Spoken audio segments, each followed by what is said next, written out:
কড়া নিরাপত্তার ব্যবস্থা, সকলে কার্যত অপেক্ষা করছেন যে মমতা বন্দ্যোপাধ্যায় তিনি কখন আসবেন। কালীঘাটের বাড়ি থেকে আর কিছুক্ষণ পরেই মমতা বন্দ্যোপাধ্যায় তিনি বেরোবেন এবং আসবেন এই সার্ভে বিল্ডিংয়ে। এখানেই তিনি তার মনোনয়নপত্র জমা দেবেন এবং পায়ে হেঁটেই তিনি এখানে পৌঁছবেন। এবং মমতা বন্দ্যোপাধ্যায়ের এই যে ভবানীপুর বিধানসভা কেন্দ্র, এটা আমরা বলি যে মিনি ভারতবর্ষ।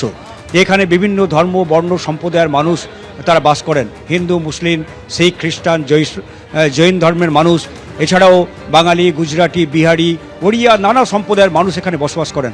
এবং সে কথা মাথায় রেখে আজকে যে তিনি মনোনয়নপত্র জমা দেবেন, তাতে যারা প্রস্তাবকের হিসাবে থাকবেন, সেখানেও মমতা বন্দ্যোপাধ্যায় বহুত্বের একটা সংস্কৃতি বা বৈচিত্র্যের মধ্যে ঐক্যের সংস্কৃতি, সেটাকে তার ছাপ তিনি রাখতে চান।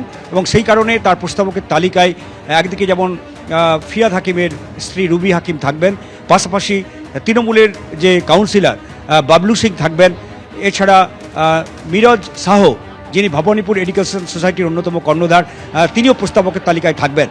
এবং তুমি জানো যে মমতা বন্দ্যোপাধ্যায় এই যে ধারাবাহিকভাবে উত্তরবঙ্গ থেকে দক্ষিণবঙ্গ প্রচার করছেন, তার প্রচারের অন্য একটি মূল মন্ত্র যে তিনি বাংলার যে বৈচিত্র্যের মধ্যে যে ঐক্যের সংস্কৃতি, সেই সংস্কৃতিকে তিনি রক্ষা করতে চান, সবাইকে নিয়ে তিনি চলতে চান, তিনি ভেদাভেদ চান না।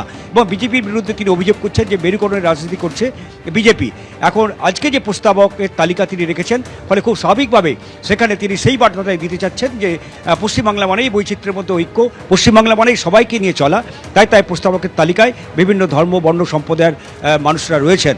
একেবারে আশাবুল, অর্থাৎ মমতা বন্দ্যোপাধ্যায়ের এই মনোনয়নপত্র দেওয়াকে কেন্দ্র করে আলিপুর সার্ভে বিল্ডিং এর সামনে প্রস্তুতি সম্পূর্ণ হয়েছে। তুমি আমাদের সঙ্গে থাকো, আমরা কথা বলবো। আমাদের অপর প্রতিনিধি অর্ণব মুখোপাধ্যায় আমাদের সঙ্গে রয়েছেন। অর্ণব, নিরাপত্তা ব্যবস্থা কতটা জোরদার করা হয়েছে? দেখো, নিরাপত্তা জোরদার রয়েছে, তবে প্রচুর মানুষ যেহেতু এসছেন, প্রথম দিকে আমরা দেখেছিলাম বিভিন্ন জায়গায় ব্যারিকেড করে একটা ব্যবস্থা করা হয়েছিল, কিন্তু এত মানুষ এসছেন ক্রমশ সেই ব্যারিকেডের শৃঙ্খল কিছুটা ভেঙেছে এবং আপাতত দড়ি দিয়ে এখন হচ্ছে একটা বেঁধে রাখার চেষ্টা করা হয়েছে। মমতা বন্দ্যোপাধ্যায় তিনি বাড়ি থেকে বেরোবেন এবং বেরিয়ে আসবেন। আমরা কথা বলার চেষ্টা করবো, আরও অন্যান্য কাউন্সিলররা রয়েছেন এখানে।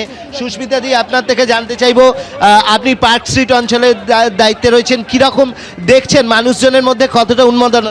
দেখুন, এখানে মানুষের উন্মাদনা থাকবে, এটা ভবানীপুর। আর আমাদের 63 নম্বর ওয়ার্ডে আমরা সবাই এখানে এসেছি, আমি, বাবলুদা, আমাদের সব ছেলেরা, আমরা সব দিদির জন্য এসেছি, আমরা দিদির সৈনিক। আজকে উনি নমিনেশন ফাইল করবেন, আমরা তাতে খুব আমরা খুশি, অবশ্যই উৎসাহিত। তো আমরা দেখতে পাচ্ছি এখানে ভবানীপুরের যিনি অসীম বসু রয়েছেন আমাদের সঙ্গে।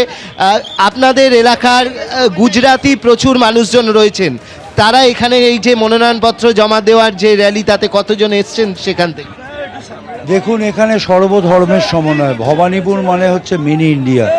এবং মমতা বন্দ্যোপাধ্যায় সব সময় বলেন, আমাদের নেত্রী বলেন যে মানুষের জন্য কাজ করো, মানুষের পাশে থেকে কাজ করো। তো আমাদের মধ্যে যারা এই বাংলায় থাকেন, যারা বিভিন্ন ভাষাভাষীর মানুষ, তারা প্রত্যেকে আমাদের কাছে বাঙালি। বিভিন্ন মানুষ ঘরের মেয়ে যাচ্ছে মনোনয়ন দিতে, স্বাভাবিকভাবে আলাদা করে কাউকে ডেকে আনা নয়, সবাই নিজের তাগিদেই এসছে। অবশ্যই, যেরকম আশাবুল জানাচ্ছিল যে প্রস্তাবকের মধ্যে অনেকেই রয়েছে। এই মুহূর্তে আমরা যেরকম দেখতে পাচ্ছি, মমতা বন্দ্যোপাধ্যায় কিন্তু তার বাড়ি থেকে বেরিয়েছেন। দূরে আমরা দেখতে পাচ্ছি যে মমতা বন্দ্যোপাধ্যায় তার বাড়ি থেকে বেরোচ্ছেন, বেরিয়ে পড়েছেন।